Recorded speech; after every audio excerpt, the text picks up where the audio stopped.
ሞት የተፈረደባቸው ኢትዮጵያውያን መንግስት ህይወታቸውን እንዲያተርፍ ተማጽነዋል። በደቡባዊ ሳውዲ አረቢያ ናጅራን እስር ቤት የሞት ፍርድ የተፈረደባቸው ኢትዮጵያውያን ስደተኞች የኢትዮጵያ መንግስት ጣልቃ ገብቶ ህይወታቸውን እንዲያተርፍ ነው የተማጸኑት።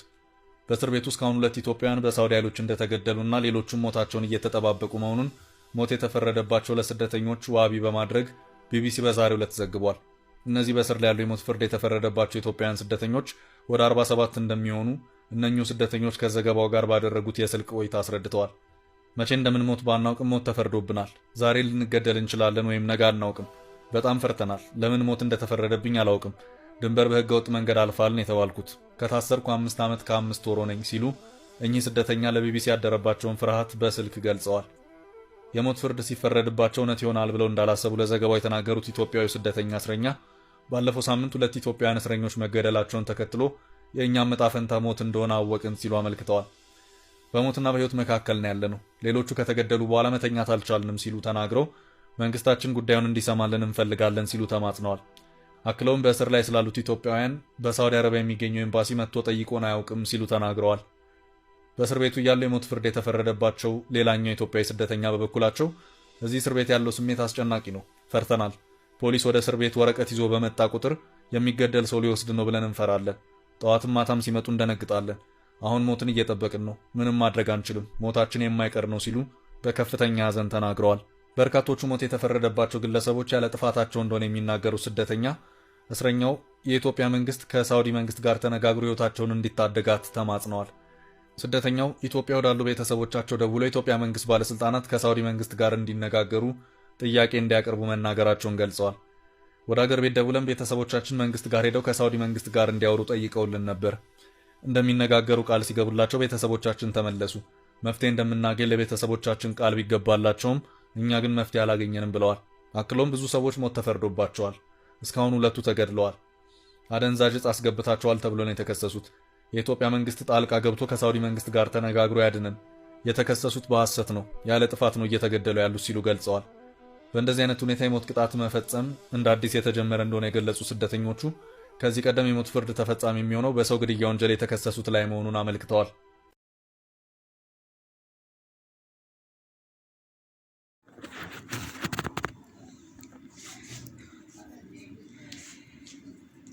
ተመልካቾቼ እንግዲህ ቪዲዮውን እንዳዳመጣችሁት ማለት ነው። እጅግ በሚያሳዝን ሁኔታ አሁንም ኢትዮጵያውያኖች በእስር ቤት ያሉት እባካችሁን ድረሱልን እያሉ ይገኛሉ ማለት ነው።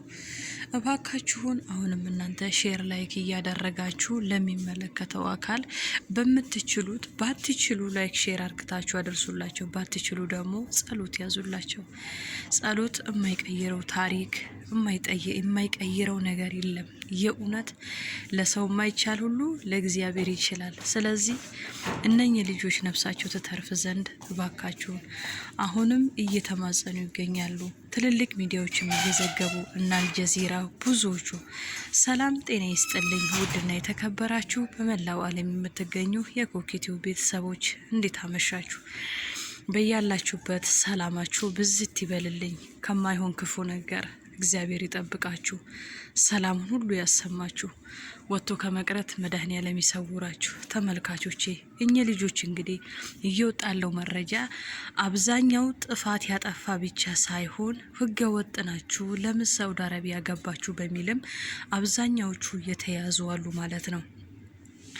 እኚህ ልጆች እንግዲህ በተቻላችሁ መጠን እኛ ጥፋት የለብንም፣ ህገ ወጥ ብንመጣም እኛ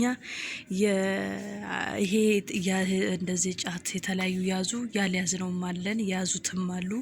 ስለዚህ እባካችሁን ነፍሳችንን ታደጉ እያሉ ይገኛሉ። በምትችሉት ጸሎት አርጉላቸው። እግዚአብሔር ደግሞ ፈቅዶ መንግስት እንግዲህ አብሯቸው ከተነጋገረ ታሪካቸው ይቀየራል ወይ ደግሞ ምህረት ይደረግላቸዋል። በተለይ ከአረፋ በፊት ይሄ ውሳኔ ተግባራዊ እንደሚደረግ መረጃዎች እያመለከቱ ነው። እጅግ በጣም አስፈራኝ። እግዚአብሔርን አያስፈራምን? ብትችሉ ሁላችሁም ታሪክ ይቀይራል። የእዳን ደብዳቤ መቀየር ይችላል። ለእግዚአብሔር ጸሎት አርጉላቸው። መንግስትም ራርቶ ደግሞ እንግዲህ ያወረ ደብዳቤ ልኳል ይባላል። እውነት አርግቶ ምህረት ከተደረገላቸው በፊት ውሸት ይመስለን ነበረ። ነገር ግን አንደኛው የስልክ ጥሪ እንደተናገረው 5 ዓመቴ ነው ከታሰርኩኝ፣ የመጣሁት በህገ ወጥ ነው። ነገር ግን ምንም አይነት ነገር እኔ ጋር አልተያዘም። ምንም ጫትም ሆነ የህገ ወጥ እቃዎች ያስኩት ነገር የለም። ነገር ግን በህገ ወጥ ነው የገባው በሚል ብቻ ታስሬ 5 ዓመት። አሁን ግን የሞት ፍርድ ተፈርዶብኛል። እባካችሁን ድረሱልን። 2 ኢትዮጵያኖች ደግሞ እንደሰማችሁት የሞት ቅጣታቸው ተግባራዊ ሆኗል ማለት ነው። ውድ የሀገሬ ልጆች እባካችሁን ከዚህ በኋላ እነኚህ ልጆች እያያችሁ በድንበር የምትመጡ እባካችሁን ተቆጠቡ። እባካችሁን እረፉ። ህገወጥ ደላሎች ይህ የእናንተ ውጤት ነው። 47 ኢትዮጵያውያን እንግዲህ አንገታቸው ሊቀላ ቀናታቸውን ይቆጥራሉ። ይሄ እንዲህ ያለ ነገር እንዳለ እያወቃችሁ ልጆቹን በእሳት ይዛችሁ ባትመጡ ባህሩን፣ ረሃቡን፣ ጥማቱን ሁሉን ችለው አልፈው ሊሰሩ በገቡበት እንግዲህ ተይዘው የሞት ፍርድ የተፈረደባቸው። ስለዚህ ንጹህ ነፍስ ነች እዛ የምትጮሆና ባካችሁ የምትችሉትን ሁሉ አድርጉላቸው። አቅም ላላቸው ባይኖራችሁ ጸሎት ማድረግና ሙስሊሞችም ዱዓ ማድረግ ማንም የሚያክተው ሰው የለምና ለሰው አይቻልም። እግዚአብሔር ነፍሳቸውን ታስመልጥ፣ ለሞቱትም ደግሞ በፈጣሪ በገነት ያኑራቸው እያልኩኝ የምትችሉትን ሁሉ ይሄንን የጸሎት አደራ ለነግራችሁን የመጣሁት። እጅግ ያሳዝናል። ብዙዎቹ እናት አባት ተጨንቆ ነው ያለው። ደውላችሁ ተሰናበቱ፣ ደውላችሁ ተናገሩ ብለው እንግዲህ መልእክት እያስተላለፉ ይገኛሉ። ይህ ሰዎች ለረጅም ዓመትም ታስረው በተለይ እዚህ ሀገር እንደሚታወቀው ህጓ ምንድነው? የገደለ ሰው ይገደላል። ይሄ ምንም ጥርጥር የለውም። ተግባራዊ ሲደረግም የነበረም ነው። ነገር ግን እነኚህ ልጆች አልገደሉም። ወንጀላቸው በአንደኛ ህገ ወጦች አሉበት፣ ምንም ሳይዙ የገቡና የተያዙ። ሌላ ደግሞ ጫትና ወይ ደግሞ ሙከድራት የሚባለውን አሺሽ የተለያየ ተይዞባቸው እነሱ ደግሞ በዚህ ምክንያት የሞት ፍርድ እንደተሰጣቸው። ስለዚህ 47 ውስጥ 2ቱ የተቀበሉ ቢሆንም 45ቱ አሁንም እየጮሁ ይገኛሉ።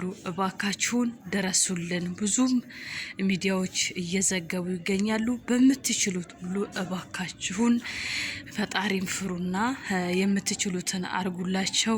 ምህረት እንዲደረግላቸው ደግሞ ሰማይና ምድርን የፈጠረ እግዚአብሔር ምህረት እንዲልክላቸው እኔ ምኞቴ ነው። ሰላም እደሩልኝ። ብቻ ይሄ ሰምቼ መተኛ ስላልቻልኩ ነው ቪዲዮ የቀረጽኩላችሁ። ሰላም እደሩልኝ።